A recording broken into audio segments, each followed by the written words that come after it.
transfer window is now in full swing, but who's the best player your club almost signed from a previous transfer window? We've had a dive through the archives and I've come up with one player each championship club went in for but didn't quite end up landing. If you do go on to enjoy today's video, make sure to leave a like and do let me know how well you think these players would have got on at your club had they had actually signed. As always, do leave a like and do subscribe for some regular championship content, but without any further ado, let's jump into this one. Birmingham were eyeing up Gareth Bale back in 2009 for just £3 million, with the headline from the Daily Mail reading, Spurs flop Gareth Bale out in January as Birmingham boss Alex McLeish eyes £3 million deal. What a move this would have been in the end. Obviously didn't end up materialising, and Gareth Bale went on to become one of the best footballers in the world back in the days where Bale was seen as a left back. Obviously then made his progression into the winger he became at Spurs, but yeah, Birmingham certainly missed out on this one, didn't they? The butterfly effect can be a pretty mental thing, and that was certainly the case for Robert Lewandowski's failed transfer to Blackburn Rovers. This was back in the days when he was playing in Poland for Lech Poznan. Blackburn were a mid-table Premier League club and looking to bolster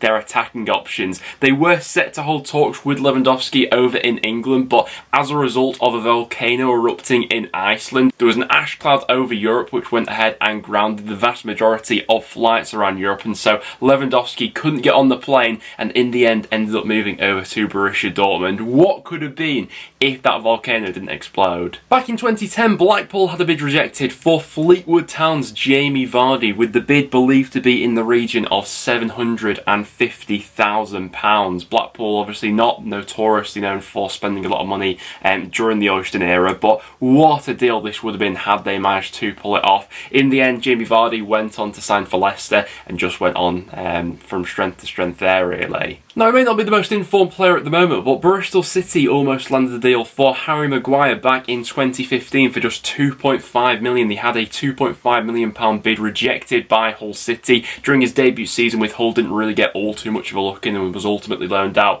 to Wigan. Ultimately, Harry Maguire then goes on to sign for Leicester and then becomes an £80 million defender, signing for Manchester United. But what could have been had he signed for Bristol City in 2015? In the summer of 2016, Burnley were looking to add a little bit more creativity into their midfield, and Hakim Ziyech had popped up on their radar. He was playing for FC Twente. Burnley had already broke their transfer record twice in this window with the additions of Defoe and Hendrick coming in. The Burnley chairman said that they were happy to go ahead and do it for a third time. In the end, the deal for Ziyech didn't materialise though, and he instead opted for a move to Ajax. Luis Diaz is one of the hottest properties in European football right now, but he could have been a Cardiff City player just a few years ago, reportedly so, with a £7 million fee being agreed between both parties. Reportedly so, Neil Warnock had sent out a scout to South America to actually watch Diaz, but upon Cardiff's relegation from the Premier League, his agent opted against the move to Cardiff and he subsequently ended up at Porto. Former Coventry manager Gordon Strachan has revealed that Coventry were once in the race to sign a young Andrea Pirlo, with Strachan reportedly meeting up with Pirlo's agent to go ahead and discuss the potential terms for a move over to Coventry. In the end it didn't happen, but what a story this could have been, seeing Pirlo in the sky blue of Coventry. John Terry is arguably England's greatest ever defender, but he could have been a Huddersfield Town player had it not been for a last-minute intervention from the then Chelsea manager Gianluca Vialli, who stepped in at the last minute to go ahead and deny John Terry's move to Huddersfield when he was a youngster. Hull City have had some cracking Egyptians play for them over the years, but they could have had Mo Salah back in 2012 for just £2.5 million. Mo Salah back in 2012 was quite the unknown 20-year-old, and reportedly so, Hull were given the option to go ahead and purchase him for just £2.5 million. In the end, the deal didn't go through, and Salah has gone on to become one of the best attackers we've ever seen in the Premier League. Luton Town had Carsten Janker on trial with them in the 90s, but didn't impress enough on the trial, so he was cut loose. In the end, he ended up signing for Bayern Munich and went on to play 225 matches for Bayern, scoring 79 goals in the process. Brian Robson revealed that Middlesbrough just missed out on signing Roberto Carlos in the 90s. Middlesbrough had quite the exciting and extravagant transfer policy back in the 90s with some of the players they were being linked to, but none more so iconic than Roberto Carlos, who was playing for Sao Paulo back in the day, but in the end a move to Middlesbrough couldn't have been agreed. Back in 2012, Harry Kane was a fresh-faced 18-year-old, and he actually saved Millwall from relegation, really, with his goals during the second half of the season, with his loan spell with the club. After impressing out on loan, Harry Kane's future was still very much up in the air in terms of what Spurs wanted to do with him, and Millwall were said to be keen on bringing Harry Kane back to the Den on a permanent basis. In the end, nothing could have been agreed between the two clubs, but what could have been if Kane ended up signing for Millwall on a permanent? Back in 2015, Norwich City were linked with Celtic's Virgil van Dijk for just £8 million. What could have been if this transfer went through? In the end, it was Southampton who managed to acquire Van Dijk, and he then went on to become the best defender in world football, I think. Back in 2009, Preston went close on a deal for Rangers' Charlie Adam, but instead opted for a move for Valai Shilimakovsky, who was hands down one of the biggest flops in Preston North End history. And the real gutting part of this was Adam in the end signs for Blackpool on a permanent basis, and his signature at Bloomfield Road was really the catalyst for their push to the Premier League. And had he not signed for Blackpool and gone to Preston instead, that could have been quite the sliding doors moment between the two clubs. In 1995, it was claimed that Roberto Baggio was a target for Queen's Park Rangers. He was just coming off the back of some terrific years with Juventus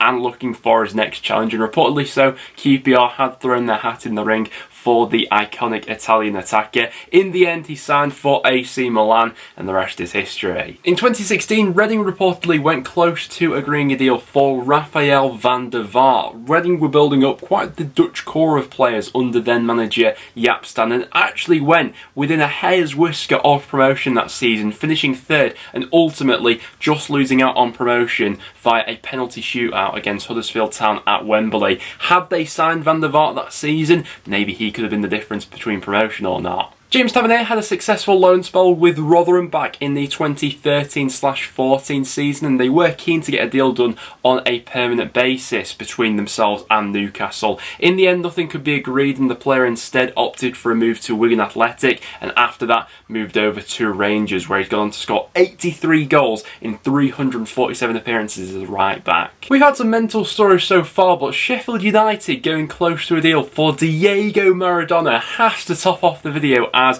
one of the most bonkers transfers that almost went through. Back in the day, the Sheffield United manager travelled over to South America on a scouting mission, and it was Diego Maradona who caught the eye of plenty of people as a teenager. In the end, the move didn't go through, but my God, how different could his career have been had he ended up playing at Bramall Lane. I think it's fair to say that Stoke have had quite a few of their high-profile signings flop, but what a deal this would have been as they went close to signing Andy Robertson. In the end, Liverpool beat them to the Hull City fullback, who ended up joining Liverpool in the summer of 2017 for just £8 million. The then Stoke manager Mark Hughes was said to be a big admirer of Robertson, but a deal couldn't be struck between the two clubs. Back in the early 2000s, Sunderland were on the market for a new striker, and Zlatan Ibrahimovic had popped up on their radar, with some reports claiming that a £6 million deal had been agreed between Ajax and Sunderland for Ibra to go over to the Stadium of Light. In the end, no such agreement was made, and Zlatan instead ended up staying at Ajax before moving over to Juventus. Ibrahimovic has scored over 500 professional goals, but how different would his career have been had he ended up moving to the Stadium of Light? Swansea were flying high in the Premier League in 2012 under the management of Michael Laudrup, but things could have been even sweeter for them as they were poised to go in for a move for David Villa in the January transfer market, with him being odds on at one point to actually sign for Swansea. Swansea had quite the group of Spanish players at the time as well. The likes of Michu, Pablo Hernandez, Angel Rangel, amongst others, were all at the Welsh club, and they were said to be going in for a deal for David Villa. In the end, nothing came of this one, but how fun would have that been? Michu and David Villa together for Swansea would have been some season. Back in the 90s, Watford were linked to legendary Bulgarian striker Hristo Stoichkov, but in the end no such agreement could be made, and we ended up not seeing Stoichkov ever playing in England. An ex-West Bromwich Albion scout has claimed that West Brom passed up on the opportunity to go ahead and sign Pierre-Emerick Aubameyang for just £2 million. Back in the days when he was absolutely smashing things up in Ligue 1 for Saint Etienne, Aubameyang had popped up on West Brom's radar, but in the end they ended up passing up on this opportunity, which seems to have been quite the case with several high-profile strikers over the years for West Brom. In the end, a move to the Hawthorns couldn't have been agreed, and he moved over to Borussia Dortmund instead. Pep Guardiola could have been a Wigan Athletic player. Yes, let me say that again, the former Barcelona captain Pep Guardiola could have been a Wigan Athletic player back in 2005, the Manchester City manager has revealed. He was quite modest about it all, really, claiming that he wasn't good enough at the time, and by that point he was probably past his sell-by date and was getting on a bit, but Pep Guardiola at the DW Stadium would have been so much fun. But guys, there we have it. There was one transfer your club went close to, but in the end it didn't materialise. Let me know in the comments down below what was your favourite story of a footballer that ended up not signing for your club. Get them in the comments down below. As always though, if you did go on to enjoy, make sure to leave a like and do stick around and subscribe for some regular Championship content. Thanks for watching though guys, and I'll see you all in the next one.